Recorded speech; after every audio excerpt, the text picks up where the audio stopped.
Fala pessoal, trocando aqui a bieleta da Duster, tudo desmontado aqui.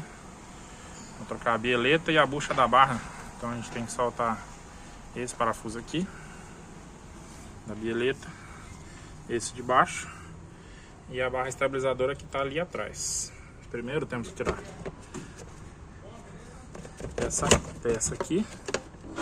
Ela tem uma presilha bem embaixo aqui assim. Beleza?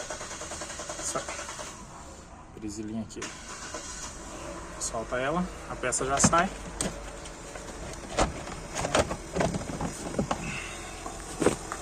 Aqui. Aí, tiramos a peça. E tem acesso aqui à bucha. Dois parafusos 13.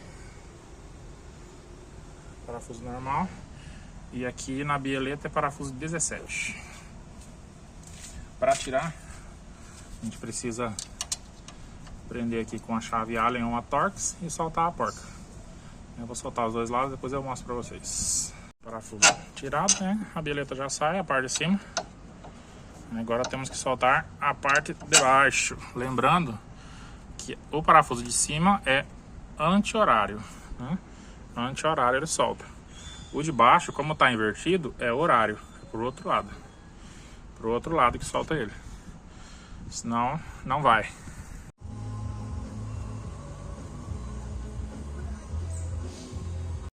Essa aqui é a bieleta nova.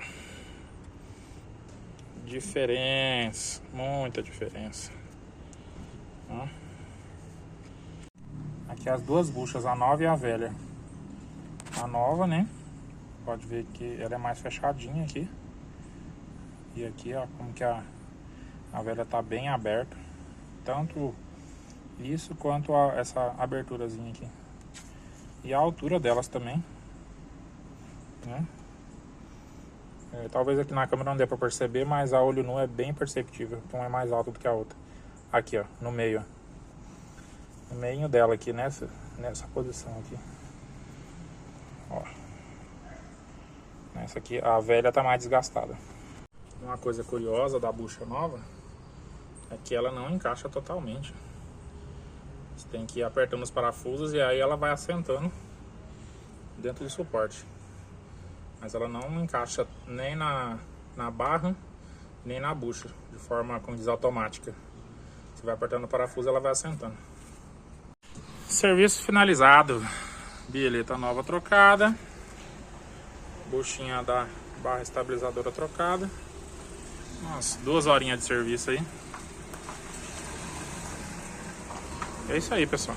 Qualquer coisa, manda aí nos comentários aí.